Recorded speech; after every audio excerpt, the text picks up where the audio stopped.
Bonjour et bienvenue dans mon journal hebdomadaire de lecture où il sera question cette semaine de 4 livres qui m'ont occupé durant le cours de la semaine. J'en ai continué un, j'en ai commencé un et j'en ai terminé 2. Et celui qui m'a véritablement le plus occupé durant cette semaine, c'est ce livre assez extraordinaire intitulé « Un homme plein de misère » de Jacques Abeille, un livre formé en fait au départ de 2 livres, Les barbares puis La barbarie, qui suivent dans le cycle des contrées les jardins statuaires et le veilleur du jour. Et dans cette fin, puisque j'ai terminé cette lecture-là, notre narrateur, dont on ignore le nom, et d'ailleurs on saura peut-être pourquoi tout à la fin, ce nom n'est pas prononcé, notre narrateur nous raconte à la fois la fin de ce voyage extraordinaire qu'il vit à la suite des barbares, à la suite de ceux qui l'ont plus ou moins enlevé pour parcourir des lieux extraordinaires comme les fameux jardins statuaires, après avoir presque peut-être disparu, et dans tout un univers à la fois onirique, à la fois violent parfois, et toujours plein de mystères. Il voyage avec un prince déchu, dont on découvre les liens avec d'autres personnages rencontrés au bord d'un fleuve ou dans des lieux de débauche. Et l'écriture qui commence à s'esquisser aussi à ce moment-là chez notre narrateur, est toujours avec ce style absolument extraordinaire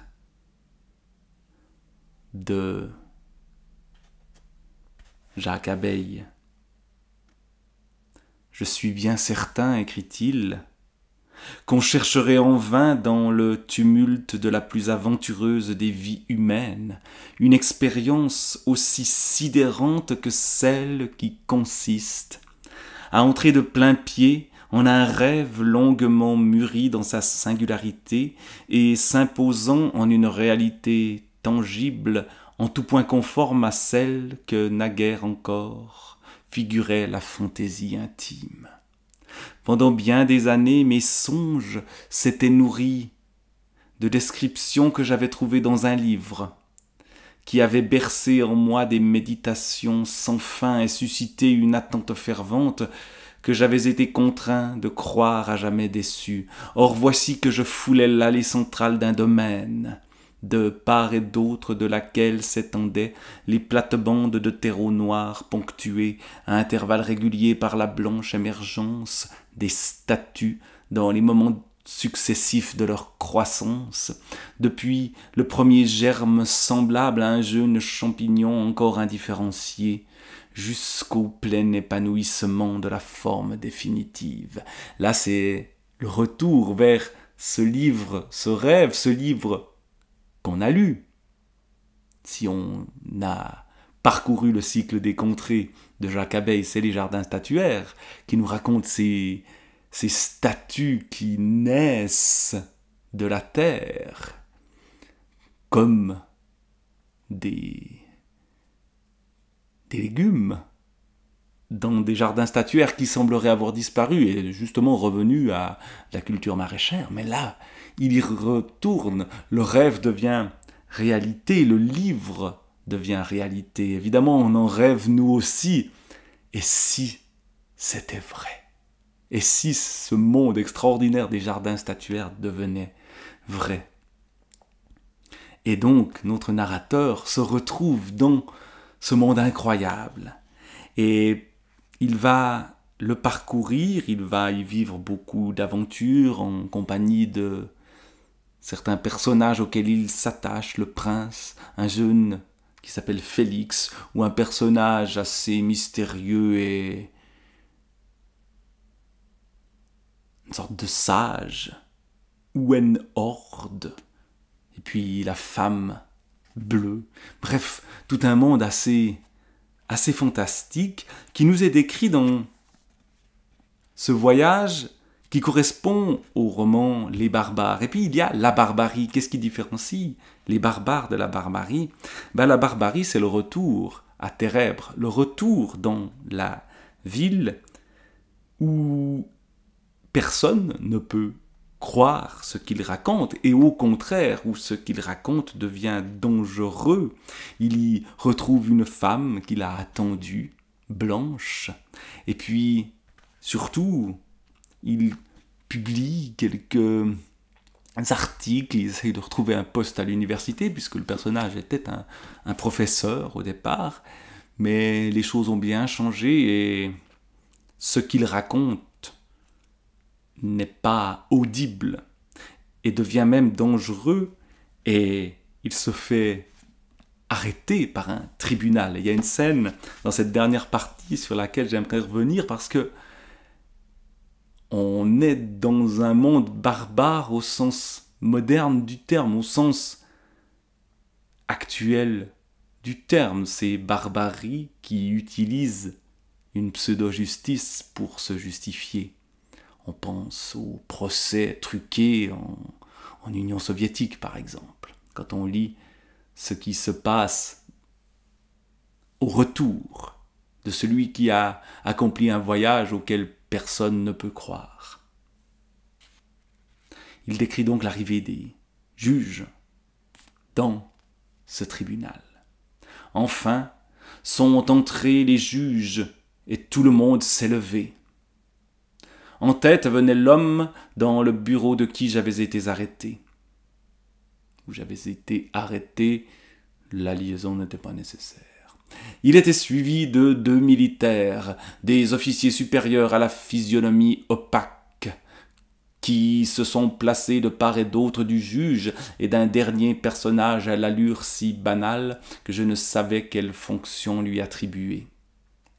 Je pense aujourd'hui qu'il devait s'agir d'un représentant des autorités civiles. Ces personnages importants se sont assis et nous les avons imités.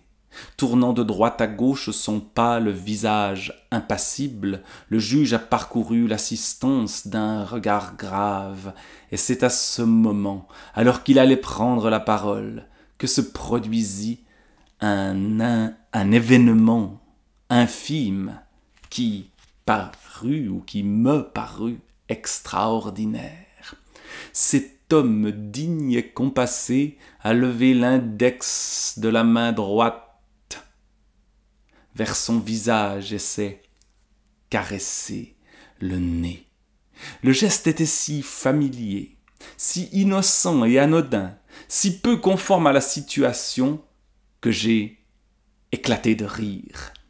Ce qui a provoqué chez tous un sursaut de stupéfaction indignée, et le fou rire m'a pris, un fou rire explosif, inextinguible, incoercible, qui s'entretenait lui-même de son incongruité, rejaillissait oulala, pas facile à lire cette prose qui est d'une richesse de vocabulaire aussi assez incroyable, rejaillissait en rafale et résonnait comme un clairon dans cette pièce nue. J'en avais le visage ruisselant de larmes et les côtes broyées. Je serais tombé de mon banc si les gendarmes ne m'y avaient maintenu. Ces spasmes dont j'étais secoué se firent assez douloureux pour me valoir un instant de répit, mais dès que, m'étant redressé, je portai le regard sur le juge qui bouillait de fureur, mon rire repartit de plus belle. L'accusé se rend-il compte que son comportement est d'un effet désastreux? Évidemment, c'est cela qui le condamne, le rire, l'imagination, le rêve, face au cadre rigide et à la loi, et à des sombres manigances politiques sans doute aussi derrière.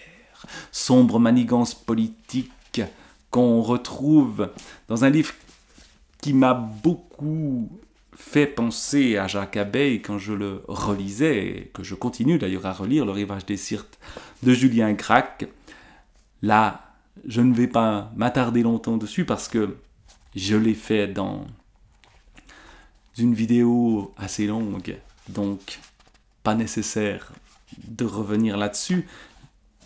J'ai lu le chapitre L'île de Vezzano, où on se retrouve dans un endroit extraordinaire avec ce sens des descriptions des lieux et de ce que font ces lieux sur le personnage assez extraordinaire, mais aussi la place de l'officiel. Il lit au début du chapitre notre narrateur, qui lui porte un nom, contrairement à celui de Jacques Abeille, une sorte de rapport officiel dont il doit lire les choses entre les lignes, et on le lit lisant. On lit un texte où il décrit comment il comprend entre les lignes ce que nous aussi devons déchiffrer entre les lignes de ce livre-là. Bref, c'est assez fascinant et dans un style qui, lui aussi, est d'une richesse absolument extraordinaire, comparable à celle de Jacques Abeille. Il y a vraiment là une parenté qui saute aux yeux. La parenté avec ce qui suit, je vais déposer ces livres-là derrière moi, la parenté avec ce qui suit est beaucoup plus difficile à trouver. Ces deux livres, eux-mêmes d'ailleurs très différents les uns des autres, j'ai terminé ce petit livre qui s'appelle « Peut-on s'opposer à l'informatisation de nos vies ?» Position assez radicale de l'auteur Mathieu Amièche, qui, en gros, considère qu'il faut lutter de manière extrêmement rapide et totale contre l'informatisation. Évidemment, je ne peux pas le suivre jusqu'au bout étant donné ce que je suis en train de faire, mais il y a des réflexions assez intéressantes. Dans cette fin, il ne me restait plus beaucoup de choses à lire, il écrit une lettre ouverte aux organisatrices du rassemblement estival, les résistantes, au réseau de ravitaillement des luttes et aux comités locaux des soulèvements de la terre. Donc il écrit à un collectif écologiste, radical, les soulèvements de la terre, pour leur faire quelques reproches, pour leur dire, vous n'êtes peut-être pas aussi radical que vous le pensez, et surtout parce que il fallait s'inscrire en ligne, parce qu'on mettait des QR codes partout, même dans ce genre d'événement qui se veut contestataire. Or, pour Mathieu Amièche, précisément, l'informatisation de nos vies fait partie d'une sorte de mainmise du capitalisme, pour aller rapidement, sur nos vies, et qu'il faudrait, là aussi selon ses propos, détruire. Et pour des raisons notamment écologiques. Voilà ce qu'il dit par exemple. De façon générale, il est temps pour cette écologie terrestre, pour l'ensemble des luttes contre les petits et les grands projets qui pillent les ressources et dévastent les territoires, de faire un choix. Ou bien nous luttons avec les outils numériques, dans un souci de prétendue efficacité, et au nom de l'urgence absolue permanente, ou bien nous luttons de plus en plus sans eux, pour trouver une nouvelle consistance humaine, pour tisser quelque chose de réellement hétérogène au développement économique, à la transition énergétique, à la vie administrée et artificialisée. Ou bien on continue de laisser au second plan de la conscience collective, derrière les écrans, l'impact effrayant de la numérisation sur les milieux naturels, la consommation d'énergie et d'électricité qui explose, la course aux métaux et l'ouverture de mines partout dans le monde, ou bien on met cette question au premier plan. On insiste sur le rôle essentiel des ordinateurs et d'Internet dans l'accélération des prédations, de la bétonisation des sols, de la confiscation des terres et de la pollution des eaux, ou vice-versa. Ce choix est un choix peut-être cornélien. Lui semble l'avoir fait en disant il faut s'opposer à l'informatisation de nos vies.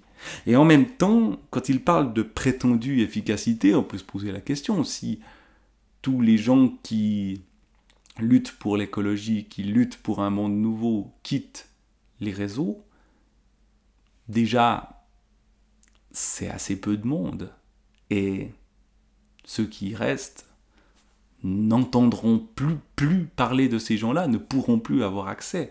Ou alors, il faut effectivement aller dans les territoires, mais sommes-nous, je m'inclus dedans même si je ne suis pas engagé directement, mais à quelque part, je soutiens ces questions de changement, notamment en lien avec l'écologie. Donc oui, sommes-nous assez nombreux, sommes-nous assez forts? Difficile, très très difficile. Peut-on s'opposer à l'informatisation de nos vies? On doit du moins être conscient qu'il y a un danger. Et quand c'est possible, peut-être effectivement se poser la question, est-ce qu'il est vraiment nécessaire que cette opération-là se fasse de manière informatique? Je pense par exemple à l'enseignement à distance, que petit à petit, certains voudraient généraliser, que ça se fait déjà, voudraient rendre plus systématique ou avec une sorte de truc hybride où de temps en temps on sera à distance, de temps en temps en ce qu'ils appellent présentiel, avec un terme ignoble. Et ça, par exemple, pour moi, c'est une chose aberrante. L'enseignement étant par définition de l'ordre du contact, de l'ordre de l'esprit de classe j'entends, de classe au niveau scolaire, du dialogue avec des gens qui sont là, et je suis profondément convaincu que l'enseignement à distance est une erreur dramatique pour les jeunes et pour l'avenir. Donc, par exemple, là, il y a des oppositions que nous devons avoir. Pour d'autres choses, c'est plus compliqué. Là, ce que je fais là, bon, je le fais justement en me disant qu'il n'y a pas beaucoup d'autres moyens pour parler de ce livre-là, quelque part. Peut-on s'opposer à l'informatisation de nos vies en la posant là? C'est là aussi, sur Internet, sur les réseaux, que on peut amener des personnes à réfléchir à ça. Celles qui sont là, puis ah ben oui, c'est vrai, il y a des questions qui se posent. Ah, je vais aller me renseigner un peu plus. Et ils vont se renseigner peut-être par Internet au début. Peut-être. Et puis petit à petit se dire, bon, on peut peut-être se détacher un peu, beaucoup, passionnément, à la folie, de ce monde-là qui effectivement nous est imposé. Et dans une démocratie, on doit garder la liberté de choisir si oui ou non on veut un monde où l'informatique domine tout. Donc voilà des questions, oui, sur lesquelles il faut continuer à réfléchir. Et autre thème sur lequel réfléchir, Philosophie de l'amour de Georg Simmel. Alors quand on lit un titre comme Philosophie de l'amour, ça fait un peu peur, on a un peu peur de tomber dans des choses un peu cucu, quoi, un peu romantique dans le mauvais sens du terme. Et ce n'est pas du tout la démarche de Georg Simmel. Alors je viens de commencer cette lecture-là, j'en parlerai sans doute plus longuement dans une prochaine vidéo, mais cette philosophie de l'amour par Georg Simmel, qui est un auteur allemand de la fin du 19e siècle et du début du 20e siècle. Les textes que j'ai lus pour l'instant datent vraiment de la toute fin du 19e siècle, 1895, ou même encore avant pour le premier texte, 1892, quelques réflexions sur la prostitution dans le présent et dans l'avenir. On voit que pour une philosophie de l'amour, on est loin de l'amour platonique ici. Et justement, Georg Simmel, c'est un sociologue ou un sociophilosophe ou un il y avait dans la petite note de présentation auparavant un terme qui était utilisé, sociophilosophe, effectivement. Donc, philosophe et sociologue en même temps, de manière parallèle.